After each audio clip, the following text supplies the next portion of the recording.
ভারতে গিয়া সিঁদুর দেয় কিনা, মাজারে গিয়া পট্টি পরে দোয়া চাই কিনা, আবার মাজারে গিয়া সেজদা দেয় কিনা, আছে না?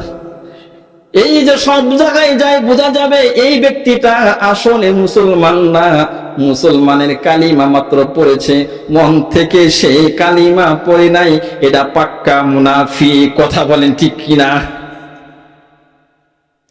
উকবা ইবনে আবি মুঈত বলল, আমি বুঝত এটা ঈমানের কালিমা পড়ি নাই, আমি মুখে মুখে বলেছি।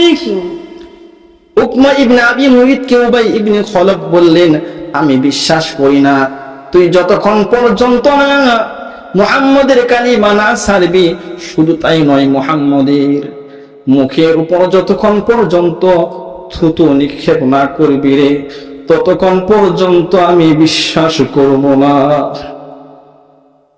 দুষ্ট মুখের পাল্লাই পড়ে, দুষ্ট বন্ধুর পাল্লাই পড়ে উকবা ইবনে আবি মুঈত চলে গেলেন নবীজির দরবারে। আরো কিছু সঙ্গ পাঙ্গ সাথী নিয়ে, যেহেতু তিনি নেতা, নবীজি আমার দারুণ খুশি, নবীজি আমার খুব খুশি, কালকে সে মুসলমান হয়েছে, আজকে মনে হয় আরো লোকজন নিয়ে আসছে ঈমানের কালিমা পড়তে। নবীজি আমার মুখ বাড়াইয়া বাড়াইয়া কথা বলতেছেন, এমন সময় ওই কুলাঙ্গার আপনার পেয়ারা নবীজির মুখের উপরে থুতু নিক্ষেপ করে দিলেন। নবীজি আমার তার মনটা খান খান হয়ে গেল, খুব ব্যথিত হয়ে গেলেন। আল্লাহ পাক রব্বুল আলামিন তার বন্ধুকে রাজি এবং খুশি করার জন্য আয়াত নাজিল করে দিলেন, ওয়া ইয়াউমা ইয়া'আদ্দুয যালিমু আলা ইয়াদাইহি ইয়াকুলু ইয়া লাইতানি ইত্তাখাযতু মা'আর রাসূলি সাবিলা।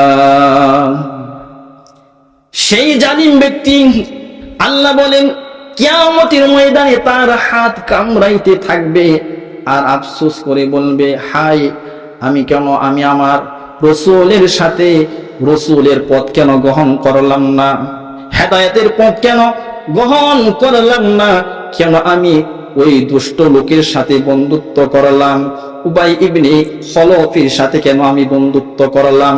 এইভাবে সে আফসোস করতে থাকবে আর হাত কামড়াইতে থাকবে। প্রিয় ভাইরা আমার, হুজুর আসছে, প্রিয় ভাইরা আমার, আপনাদেরকে বোঝানোর উদ্দেশ্য হলো উকবা ইবনে আবি মুঈত যেমন করে উবাই ইবনে খলফের সাথে বন্ধুত্ব রাখার কারণে ঈমানের কালিমা ছেড়ে দিয়েছে, এখনো যদি আপনারা কেউ যদি বেঈমানের সাথে দুষ্ট লোকের সাথে বন্ধুত্ব করেন, হতে পারে ওই দুষ্ট লোকের পাল্লাই পড়ে আপনার দিনদারি চলে যাবে। কথা বলেন। এই জন্য দিনদারির পথে অনেক বাধা রয়েছে। এক নাম্বার বাধা আপনাদের সামনে বলেছি, শয়তান আপনাদেরকে ওয়াসওয়াসা দিবে। দুই নাম্বার বাধা হচ্ছে আপনাদের সামনে খারাপ মজলিস আসবে, খারাপ বন্ধুরা আসবে আপনাকে দিন থেকে দূরে সরাই দেওয়ার জন্য।